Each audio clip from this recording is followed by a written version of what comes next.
quite long if you keep them in a sealed container in the fridge. Preserves them better. So these ones are my favorites from last year, the striped German. Huge tomatoes that are like red, yellow, really delicious.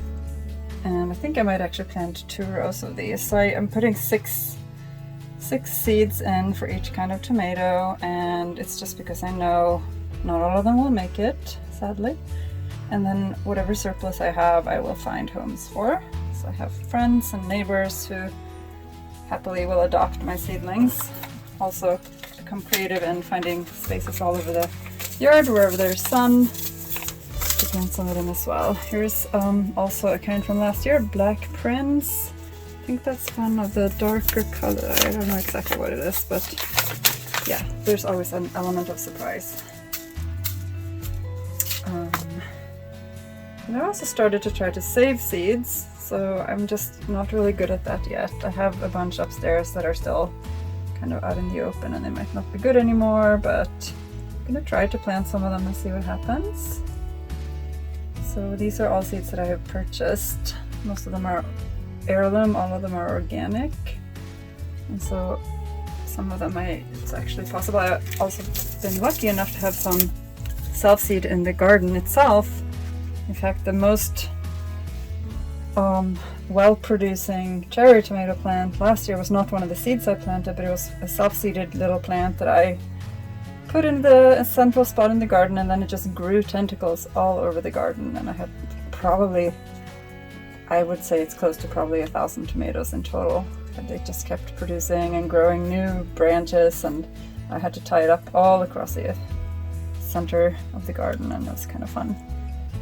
All right.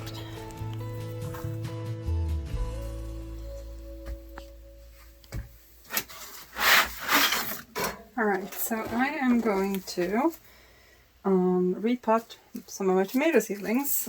So the thing I learned about growing tomatoes, looks like I'm going into a medical procedure, but it's just because of the dirt getting under the fingernails. So it's very important that tomatoes, when they grow from seed, don't have too much space to grow into. So they will have to start in a very small space like these. So these are, I think, about 2 or 3 weeks old.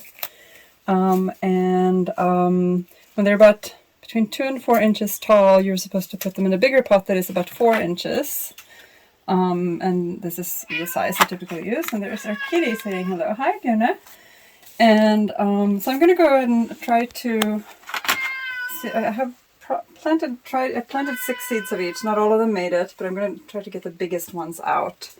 And we will pause for a second because I need to go get a knife. It really looks like I'm a doctor with a scalpel here. So I'm going to make sure that I mark these, because I want to know. It's really hard to know what kind of tomatoes are going to be growing when they're small. So I'm going to create a few more of these and mark the bigger pots by the row. I also end up usually giving away some seedlings, and it's always nice to be able to tell people what it is. So let's go ahead and start with, why don't we start with a purple bumblebee. It's a new kind that I bought seeds for this year. Very excited. So yeah, the cats are very interested. This pen doesn't work. Alright, so now I'll go for the next one here. Again, try to make a nice deep hole here, because it turns out these roots are already quite long. And so if I lift this up carefully, you'll see some roots coming out in the bottom here, because they're actually outgrowing their space at this point. So I am going to, here, this is a really big one. See, I'm gonna have to go to Ace tomorrow and buy some more seed starting soil, because one thing I've learned is that once I've put seeds in the ground, I have a really hard time like abandoning them. Maybe this is some childhood issue, but I like to try to find homes for all of them. So I won't throw any seedlings away just because I kind of ran out of pots or whatever, ran out of space. I will keep them going until I can find somebody who would like to take them in. And it's a nice way to share some of the gardening joy with passing neighbors or friends who would like to grow some tomatoes. Here. Alright, so that's 3 of the purple bumblebee variety. The seedlings up here, which are all out now, are some cabbages here, red and green, and also Caraflex, this pointy cabbage. We have some leek, some spring onions, we have a row of Romanesco, a row of broccoli, a row of half cauliflower, half purple cauliflower. And then here we have the peppers. So poblano, jalapeno, Hungarian mix and cayenne, and then sweet peppers here, and then some sorrel and parsley on the very end here. And the parsley hasn't really made it at all. It's really slow. The sorrel has one little seedling coming up.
So a few months passed, and actually more than maybe a month and a half, and we are now at the end of March, and we're still before the last frost date, so I have to try to keep everything alive and happy in here, and it's getting a bit challenging because my tomatoes are growing out of proportion. So I've already transplanted them, most of them twice. This one, it's time. The ones that are in these small 3-inch pots need desperately to be put into bigger pots, so that's what I'm going to be doing in this video.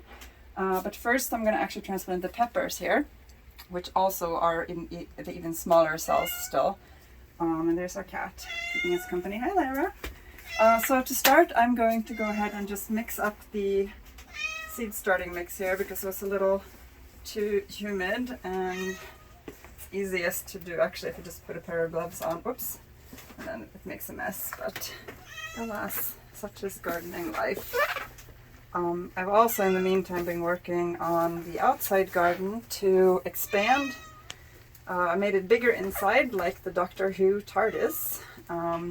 So instead of expanding the garden outwards and making the fence circumference larger, I replaced my oldest raised bed. It was a 2x8, so 16 square foot planter with double the amount. Actually, it's a little tighter to walk around in there now, but I have 2 new 9 square foot galvanized steel planters to keep the sunchokes in. We'll make a video where you can see all this later, and then I have some additional wood planters as well. Cedar wood, which is the recommendation because it's rot and pest resistant. Alright, so here we go. So I'm going to start with, so I'm going to just move this out of the way. I'm going to start with the peppers. So I'm just actually have some leeks and spring onions here as well. So the peppers I have been putting into these little convenient plastic cups. They're compostable. It makes it easier to see when the roots are big enough and ready to be transplanted. I'm going to add some more of these here. And I'll start, where's my spoon? It's over here. So I usually just start by scooping some dirt into a mug pushing it down a little bit and then making a pretty deep hole, because you'll see when I pull these up that the roots are actually really deep already, so they're more than overdue for transplanting. And then I've made a habit out of actually just writing on the cup itself, because it has this little green area, so I can save my white signs for the pots where I can't do that. So I use a steak knife. So I'm going to take this jalapeno out and just put a little bit of more water on the one back here so it makes it easier to get it out. So I'm going to get this, I just very carefully put the knife down on the sides here to loosen it from the sides, on 3 sides, and then on the 4th side I just kind of nudge it up, and you'll see here we have some very long roots at the bottom. It's also kind of grown out of, filled the whole space with roots, so this is actually perfect, if not a little bit overdue, for transplanting.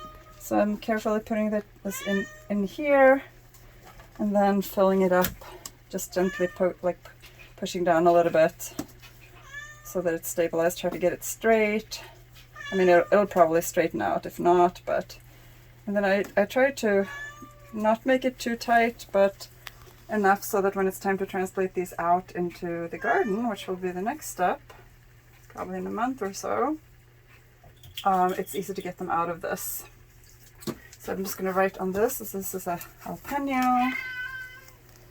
Here's the second cat visiting us. Okay, so I'm just using abbreviations here. So jala, that means jalapeno, and this goes up here.